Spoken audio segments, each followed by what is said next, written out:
Bagi kalian penggemar klub bola Chelsea, mungkin salah satu mimpi kalian adalah untuk bisa nonton langsung nih pertandingannya di sana. Tapi adalah hal yang menarik ketika kalian bisa ke sana sambil melanjutkan studi kalian seperti yang dilakukan oleh rekan kita Muhammad Farhan Aziz. Seperti apa pengalamannya? Bersama saya Khairunisa, let's talk about it.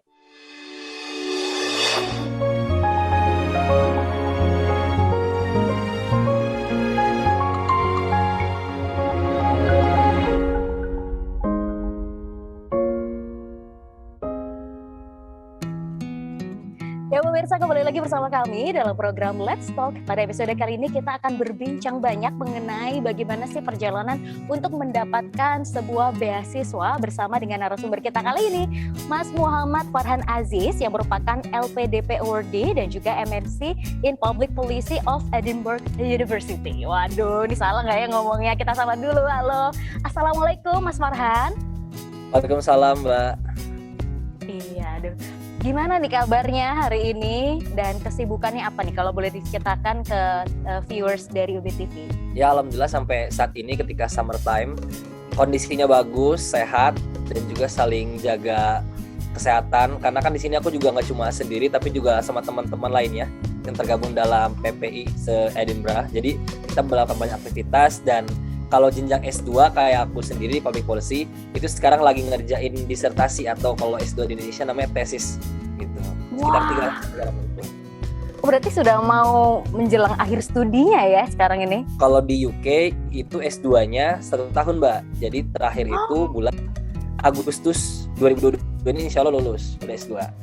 Wah, keren banget. Wah, ini bikin aku makin penasaran dan tentunya sahabat UBTV juga penasaran banget gimana sih perjalanan dari Mas Farhan untuk bisa mencapai di titik ini. Tapi sebelumnya boleh dong kita mengenal lebih jauh dulu tentang Farhan sendiri. Nah, Farhan ini sebenarnya lahir di mana, kemudian dibesarkan di mana dan menempuh pendidikan itu sebenarnya di mana aja sampai akhirnya sebelumnya S1-nya di Universitas Brawijaya dan tentunya menjadi kebanggaan kita juga dong punya alma mater yang sama.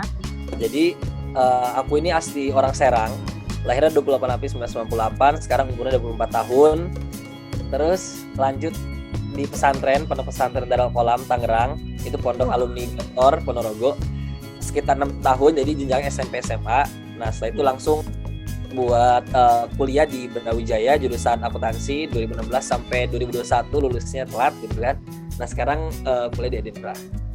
Wah, kayaknya kalau dari cerita ini mulus gitu ya ceritanya ya, nggak apa-apa. Nanti kita akan tanyain struggle-nya tuh kayak gimana. Nah, yang menarik nih biasanya, aku pernah dengar nih Agnes Mo bilang ya, itu dream, believe, and make it happen. Apakah sebelumnya Farhan punya dreams gitu ya, zaman kecil, aku pengen banget suatu saat harus kuliah di luar negeri. Atau kuliah di luar negeri ini malah nggak kepikiran karena orang tua yang, udahlah kamu harus lanjut studi. Nah, ini boleh dong diceritain latar belakangnya. Sebenarnya aku pribadi itu ketika memutuskan untuk kuliah S2 di Edinburgh, itu salah satu alasannya adalah ngelihat postingan di LinkedIn kakak kelas gitu kan. Terus dia ngepost bahwasannya baru lulus misalkan dari Columbia University atau mungkin dari New York University. Nah setelah lulus tuh kayak kepikiran loh, kan saya dulu pernah punya mimpi gitu ya buat kuliah di luar negeri. Salah satunya di UK. Kenapa? Karena simply dia kan salah satu negara dengan basis Inggris yang pertama ya, bahasa Inggris pertama. Terus dia juga punya klub bola Premier League yang sangat paling kompetitif ya di antara liga-liga lainnya. Nah itu makanya kita kuliah nggak cuma kuliah ya, nggak mungkin kan, itu juga ada refreshingnya tuh. Nah kalau kata Changcuters kan London gitu, mungkin ke sana gitu. Jadi motivasinya lagu di Changcuters gitu kan. Makanya ketika ngelihat postingan di LinkedIn, pengennya tuh kayak, oh iya, gue pengen ngerealisasiin mimpi gue untuk kuliah di UK sehingga bisa nonton Chelsea secara langsung. Gitu. Bukan Changcuters. Bukan, itu lagunya di situ. Lagunya di situ. UK. Yang bisa relate sama obrolan kita berarti seangkatan, yang nggak relate berarti Masih anak-anak baru. Oke. Nah, dulu sebelumnya di Universitas Brawijaya, Farhan ini kalau nggak salah di Fakultas Ekonomi gitu ya. Nah, Ya. kemudian ngambil studi S2-nya ini, apakah sebenarnya masih linear? Kalau saya lihat ini kan public policy. Nah, ini apakah masih sama atau gimana? Dan apa sih alasannya mengambil jurusan tersebut? Sebenarnya lebih kepada itu ya, kecelakaan gitu kan. Dulu sebentar. Karena kan S1-nya itu dulu pas dari pesantren mungkin kita belum tahu ya passion kita apa, terus mungkin minat kita apa. Jadi waktu itu berdasarkan rekomendasi dari guru gitu kan, ustadz atau ustazah di sana. Karena waktu itu pernah ikut beberapa lomba olimpiade akuntansi, sehingga disuruhnya akuntansi. Dulu tuh mikirnya, ya saya pengennya bisnis, tapi kan kalau manajemen kan terlalu umum. Kalau itu mikirnya gitu, manajemen umum, ekonometrika kita bisa secara otodidak belajar, tapi yang nggak bisa tuh akuntansi karena dia tersertifikasi gitu kan. Nah makanya ini jurusannya spesifik akuntansi, itu alasannya. Nah tapi seiring berjalannya waktu ternyata gitu kan, passionnya kayaknya nggak di sana karena akuntansi itu orangnya back office banget lah gitu ya, terlalu terlalu di dalam, terlalu nggak muncul ke permukaan, sehingga kayaknya aku bukan tipikal yang seperti itu gitu. Nah makanya waktu itu sekarang kenapa langsung dari S1 ke S2 itu sebenarnya pertaubatan akademik lah bahasanya. Jadi itu dulu, jadi biar taubat dulu bahwasannya oke, akuntansi selesai tapi pengen membenarkan jalan tersebut gitu. Jadi pindah ke public policy. I see. Tapi apakah ada struggle gitu ya untuk menyesuaikan karena materi studinya apakah linear atau gimana nih? Kurang paham kalau saya soal ini. Kalau linearitas tuh enggak Mbak, karena kan kalau basisnya fakultas akuntansi kan FEB. Kalau public policy itu lebih ke FISIP atau enggak VIA lah kalau di UB kan. Nah itu sangat beda jauh gitu. Kalau misalkan akuntansi terlalu mikro gitu kan, individual, household atau mungkin company. Tapi kalau misalkan public policy itu citizen, society dan lain sebagainya. Nah, makanya pas di awal-awal nih, pas awal kuliah September tahun lalu itu banyak term-term yang emang kayak nggak ini apa gitu kan, definisinya. Makanya kayak browsing dulu, bahkan loading, roaming lah kalau kata masih terus browsing apaan gitu kan. Tapi nggak apa-apa, seru gitu belajar hal baru lah. Oke, wah luar biasa nih ya. Mas Farhan nih humble banget bilangnya orang yang selalu di balik layar, padahal selama masa studi di S1 UB adalah seorang mawapres dan bahkan presiden dari EMUB. Kita ngobrol lebih lanjut di segmen berikutnya. Jangan kemana-mana, tetap di Let's Talk.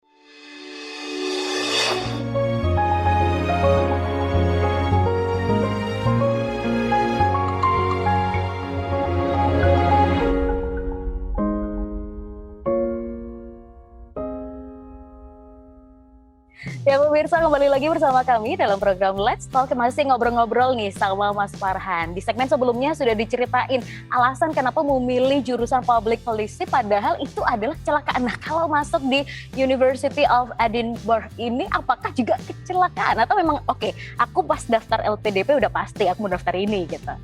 Kalau milih S2 gitu ya, kan yang tadi aku sampaikan, kan kita kuliah nggak cuma 24 jam baca buku atau misalkan akademik gitu kan, pasti ada refreshingnya, jalan-jalannya, socializingnya gitu kan.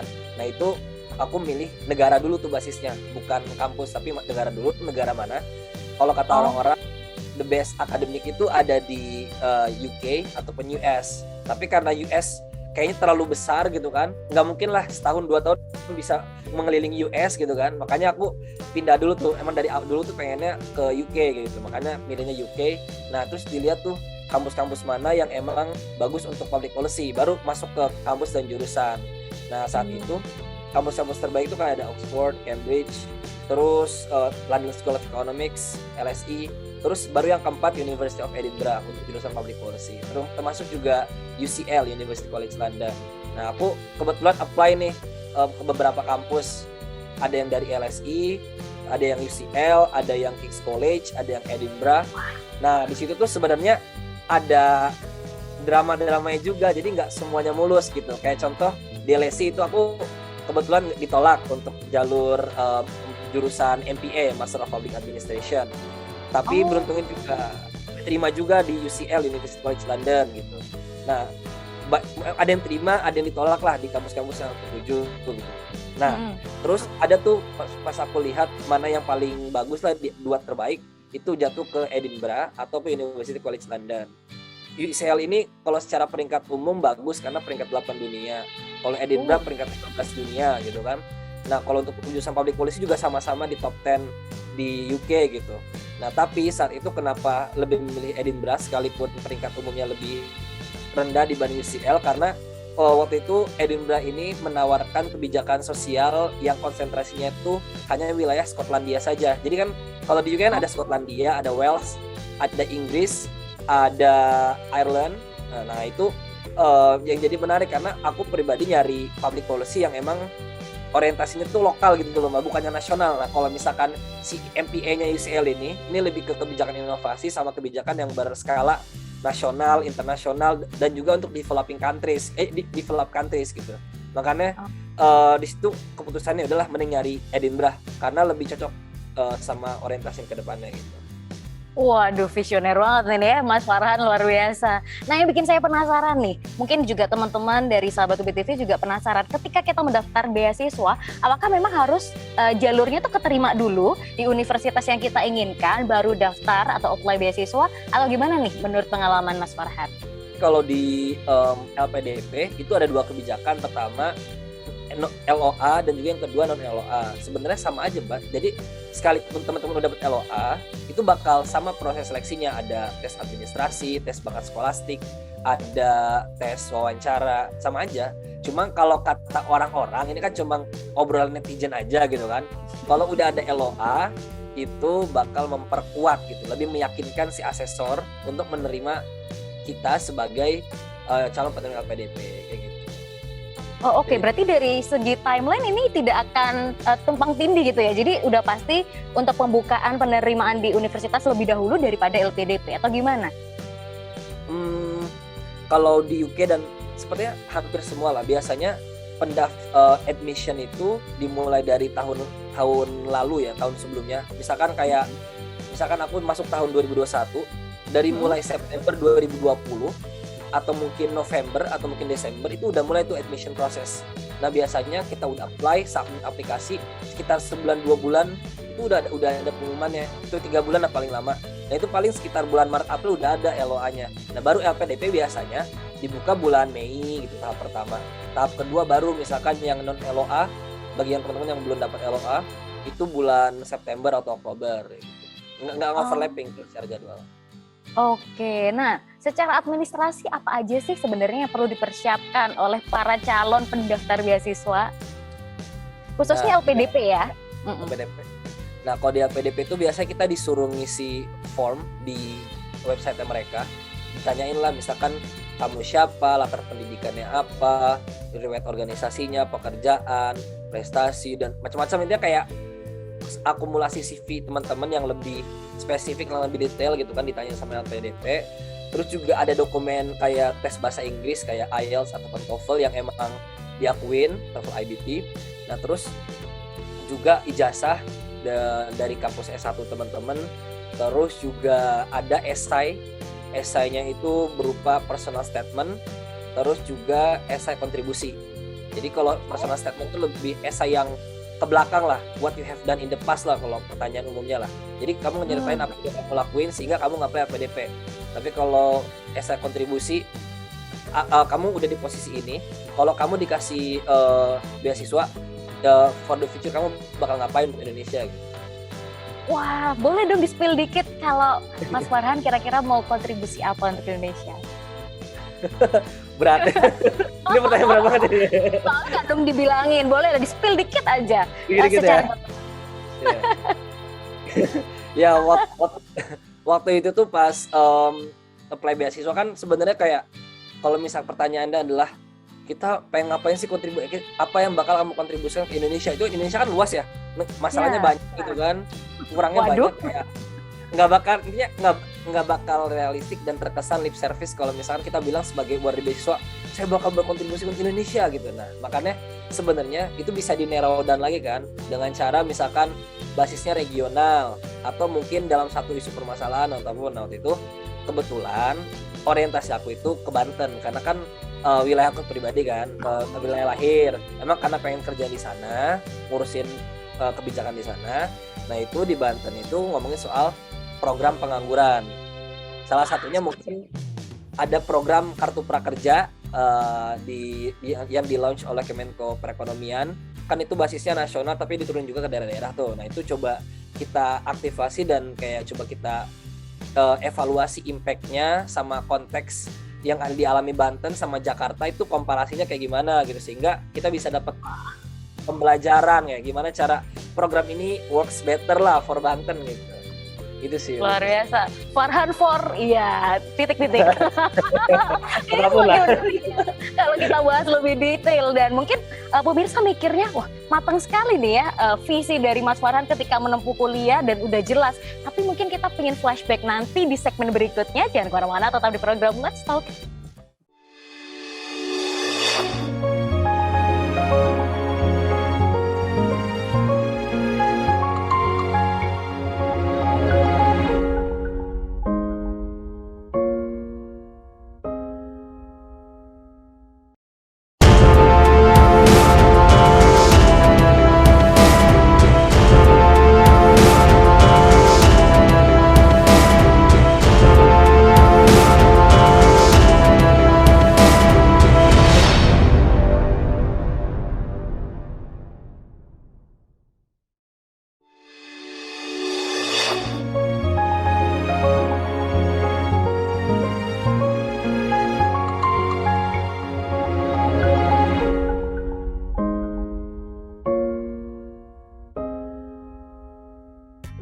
Ya pemirsa, kembali lagi bersama kami dalam program Let's Talk. Pada segmen sebelumnya tadi Mas Farhan sudah cerita nih kira-kira spoiler terkait kontribusinya terhadap Indonesia akan seperti apa. Tapi yang menarik tadi sempat dikatakan juga bahwa ada personal statement ataupun kompilasi dari CV yang sudah pernah dilakukan selama studi S1-nya, dan ini mungkin menjadi amunisi dari Mas Farhan untuk mencapai titik ini. Nah kalau aku stalking nih di Instagram ataupun dari banyak sumber yang mengatakan bahwa Mas Farhan selama menempuh studi S1 di Universitas Brawijaya tidak hanya kuliah pulang gitu ya, pernah menjadi presiden EM, kemudian menjadi mawapres, itu juga aktif dalam organisasi dan bahkan lomba-lomba, dan juga pernah mewakili UB dalam Harvard National Model United Nations. Pertanyaannya adalah, siap-siap ya, yang pertama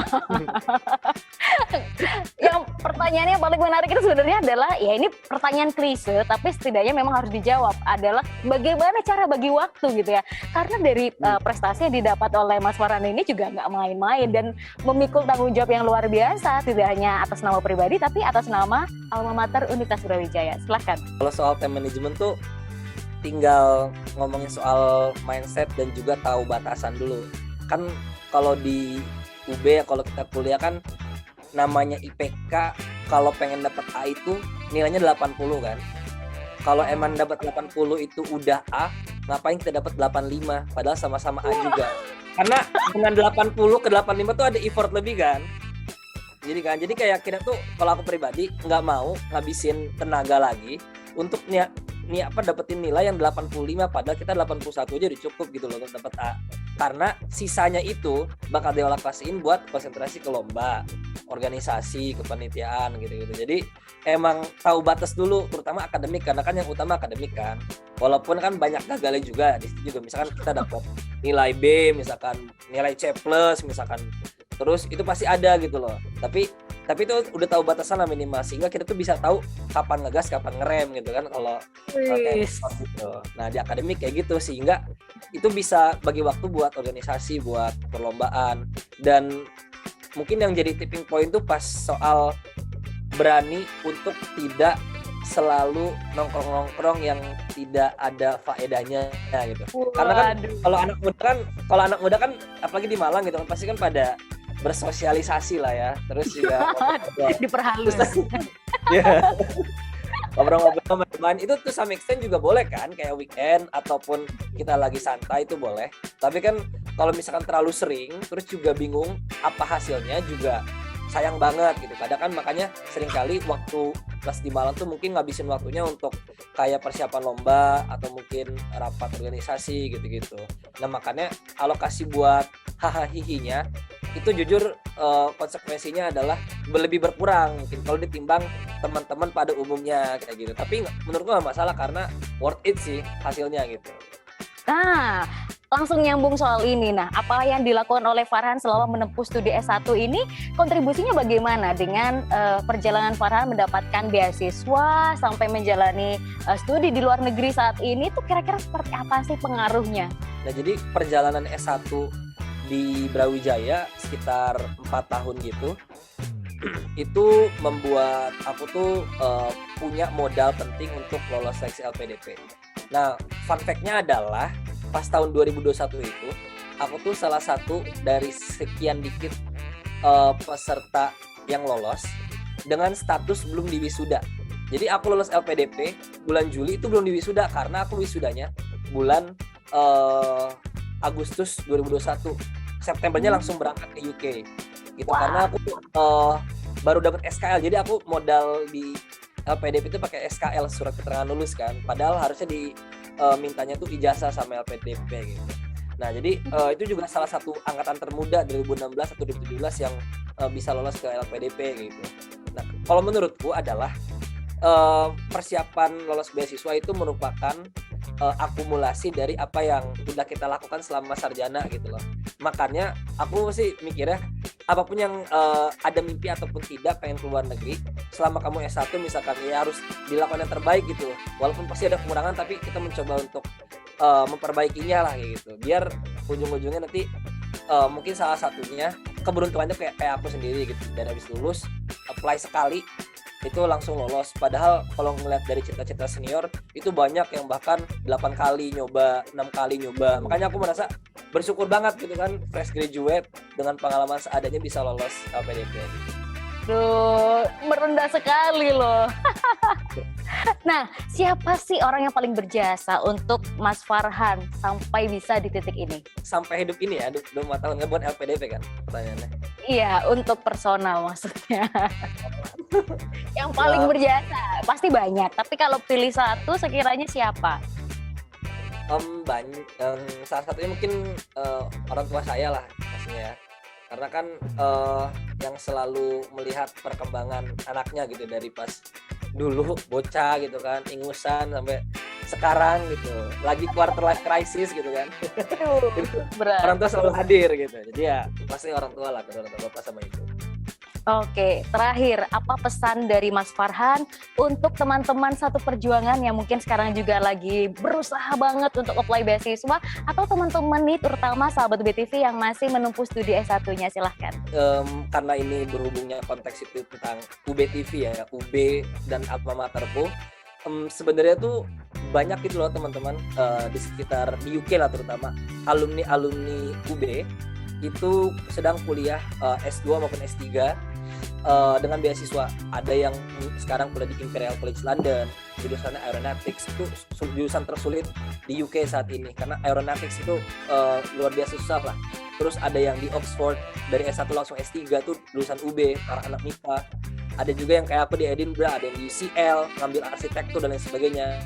Itu tuh banyak gitu loh mahasiswa UB yang berhasil lolos dengan beasiswa dengan kualifikasi yang tidak main-main gitu loh. Nah makanya menurutku itu menjadi konteks untuk membuat kita semangat bahwasannya kayak alumni UB pun harus bisa dan harus bisa semakin bisa dari kampus-kampus lainnya. Selalu ada kesempatan karena kan hari ini udah terbuka aksesnya dari LPDP, ada beasiswa Chevening, Fulbright, Australian Award. Nah itu yang harus dimanfaatkan. Yang penting ada optimisme dan keberanian untuk mencoba dan berani gagal juga gitu kan. Itu sih mungkin yang menurutku paling penting, karena kalau komparatifnya gitu ya, di UK itu sendiri itu banyak tuh alumni kampus lain, kayak di UI ada yang dari Unair gitu, bahkan sekarang dubesnya itu dari Unair Pak Desra gitu, dan dia udah ngebentuk kayak namanya IKA Unair, kata keluarga alumni. Kan kita nggak boleh kalah lah gitu kan, alumni Oh, pada ya. udah Nanti buat IKUB di sana ya berarti. nah IKUB chapter UK gitu kan, nah itu kan kita Siap. makin gitu. Jadi semangat lah. Luar biasa. Wah, ini benar-benar pesan yang sangat menyentuh tentunya buat teman-teman, makin semangat untuk mengejar cita-cita di masa depan, dan tentunya doa yang sama untuk Mas Farhan, untuk kita tunggu nanti kontribusinya untuk Indonesia ya, utamanya di Banten nanti. Terima kasih banyak sudah sharing hari ini. Sehat selalu dan semoga kita bisa ngobrol-ngobrol lagi di lain kesempatan. Dan pemirsa, tak terasa 30 menit sudah kita ngobrol-ngobrol. Kita masih akan ngobrol lagi di episode-episode lainnya. Terima kasih atas kebersamaan Anda dan sampai jumpa.